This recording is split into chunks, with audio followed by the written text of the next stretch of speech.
Hello everyone and welcome back to the Genshin Impact Preludes series. As I've said before, this is a series all about the backstories of the playable characters in Genshin Impact. I'll only be going into the stories on the character pages, so there may be potential story spoilers for some characters. This also means I won't be going into the manga or story unless their inventions are mentioned in the stories. Also, if you like this video, consider subscribing. It helps me out a lot and I'd really appreciate it. Anyways, today's video is all about Fischl, so sit back and relax as I read you her stories.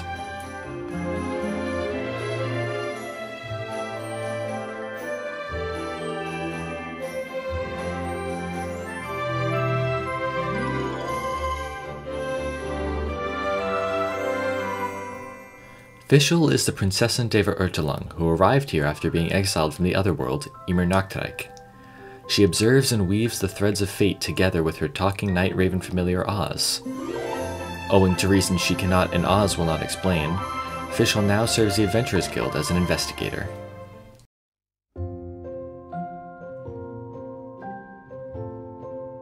As an investigator for the Adventurers Guild, the single biggest advantage Fischl has over her peers is Oz.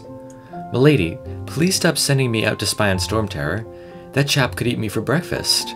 Well, I'm so puny, I probably wouldn't even get caught between his teeth, but anyway, I don't want to die." "Humph, you're supposed to be my familiar. Not everyone gets to be the Prinzessin der Verurteilung's familiar, do you understand? Consider it your honor to dedicate your lives to serving me." Fischl is able to see through Oz's eyes.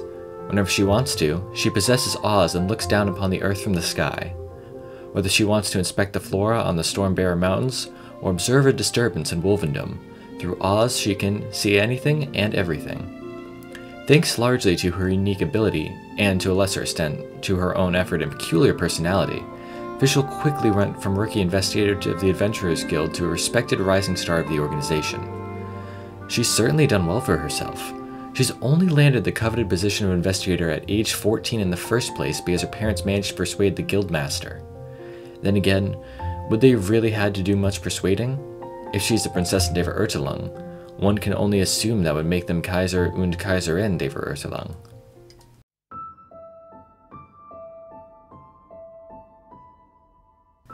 It's said that there is currently a Fischl Dictionary in circulation among the adventurers, namely, a book that aims to translate Fischl's peculiar way of speaking into something more understandable.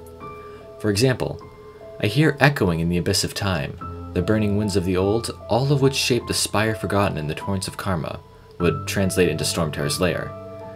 "Servants of the Verurteilung name, as you've requested, prepare to receive the great wisdom of the Prinzessin," would be, "I'll look into that and I'll let you know ASAP."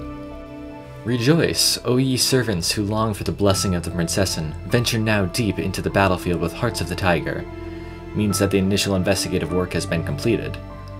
"All has been written in this tome of dark prophecies," simply means that her journal has been updated with the latest reports. However, the Fischl Dictionary is actually just an in-joke, not a real book.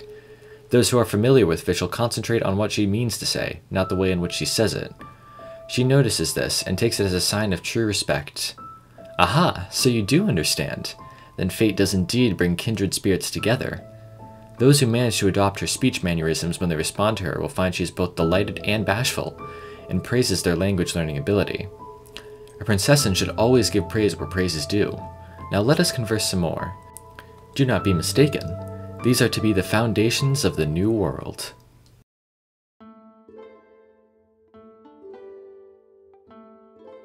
Oz and Princess Fischl are not only close friends, but also servant and master, with a shared soul and fate. Their first encounter is mentioned in Flowers for Princess Fischl, Volume 1, and Time Zersetzung. When the lone pilgrimaging princess reached the kingdom of eternal twilight, the fate-resisting royals chose to deny everything in their desperation. They refused to recognize Fischl's noble stature and mission as the Prinzessin of the Immernachtreich, denied their 13,000-year lineage as a branch of the royal family, and forsook their own nobility and restraints as humans, devolving into clumsy and vicious beasts. In the Palace of Twilight and amidst the teeth of beasts, the princess shed her sacred blood on the ancient emblem. At the moment of her peril, the dark wings of the night ripped the trapped princess from her desperation and took her under its wings. Following the scent of her noble blood, Osvaldo von Hofnavines, the King of Ravens, came to the princess and pledged his eternal loyalty.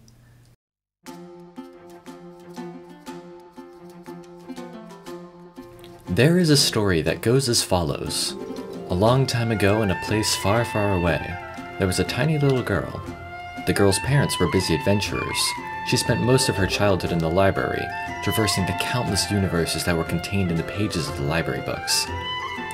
She became the ruler of Immernachtreich, summoned thundering retribution as a loyal princess, and formed a soul bond with a raven. Amy, what books did you read today? Her parents asked her on one of the rare occasions that they were home between adventures. She proceeded to tell them the story she had read from her favorite series. And then he said, Fischl von Luschloss Narfidort, you are the Prinzessin der Verurteilung, my proud daughter. You shall never surrender your nobility and dreams. Oh, that's a lovely story. Since you like it so much, Amy, how about I call you Fischl too? Her father smiled, put his hand on her head, and repeated the words from the story to her. Fischl, you are my wonderful princess and my proud daughter. You shall never surrender your nobility and dreams. These kind and loving words lit up her world. However, the time with her busy parents was always fleeting. Unable to fit in with her peers due to her obsession for fantasy novels, she often felt lonely and sad. At these times, she would remind herself, I am Fischl, my daddy's wonderful princess. It's true, because mommy and daddy said so. Never will I surrender my nobility and dreams, for they are a princess's rite of passage.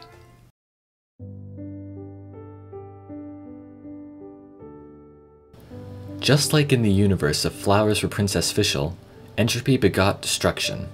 In other words, the girl who loved to dream grew up. On her 14th birthday, those of her peers who refused to accommodate her quirks belittled her once again. This is but a minor setback for the noble princess. My parents will understand, she thought to herself. For if she knew one thing, it was that as a princess she could never surrender her nobility and dreams. But when she threw herself into her parents' arms in need of comfort, she was met instead with gentle words of exasperation. Amy, you are 14 years old now. It's fun to make believe, but eventually you need to grow up and put your childish dreams behind you. And with that, the same voice that had once lit up her world now tore it apart. That day at midnight, she found herself in the library she knew so well. She had a strange feeling that she was being watched. Suddenly, she heard an otherworldly flapping of wings. Sure enough, she looked up and her red, swollen eyes met those of a night raven from another world. What transpired afterwards is another story. Fischl doesn't much like the story. Thinking about it causes her to feel suffocating pain and soul-devouring loneliness. Maybe one day this story will be written. But that would be Amy's story, not Fischl's. Fischl has but one identity. She is the Prinzessin. As long as she remembers the simple and perfect logic, with a little bit of nobility and a touch of kindness from others, nothing can ever hurt her. Things are looking up for Prinzessin Fischl these days. Not only does she have Oz, but she has finally met a traveler who, just like her, comes from a different world.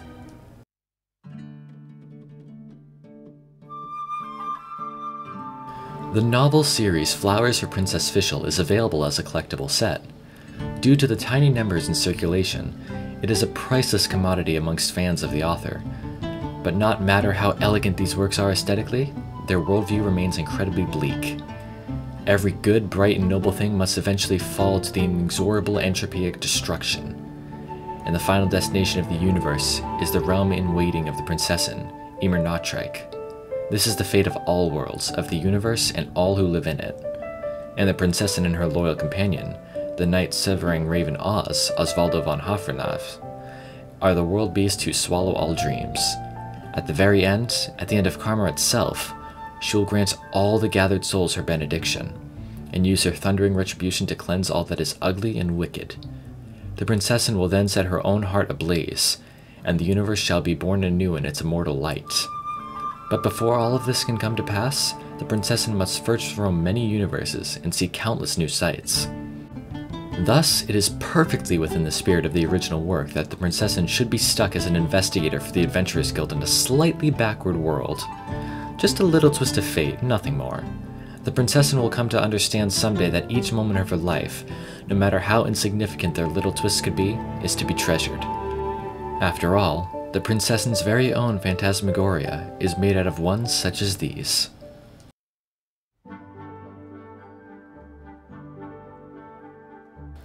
So, is Oz just an imaginary friend who only exists as a figment of Fischl's subconscious? Our story begins with the royal heirloom, Edelstein der Dunkelheit, that is to say Fischl's vision. When her wish was acknowledged, the raven Oz and her vision both appeared before her eyes. That night at dinner, Oz got on well with Fischl's parents. "Ah, mein Kaiser und Kaiserin der Verurteilung, forgive mine overstep, but the beans in your house are too delicious." "Oh, then please help yourself. This is the first time little Amy has met with a friend she can bring over for dinner since she turned 14. This is a special occasion." What are you saying? One does not simply cavort with the plebeians." And that's what happened. For all intents and purposes, it seems that the Kaiser und Kaiserin der Verurteilung could both see Oz, and both believed Oz to be the princess's first friend. As for the adventurer who bears the world's curses, the visitor from outer worlds, and the strange phase-shaped emergency sustenance, they would become Prinzessin's new friends, though that would happen even further in the future. And those are all official stories. She hasn't really appeared often in the story, as we've only seen her during the Unreconciled Stars event, but hopefully she gets more screen time in the future. Anyways, thank you so much for watching. I really hope you enjoyed this video. Have a wonderful day, and I'll see you all in the next video.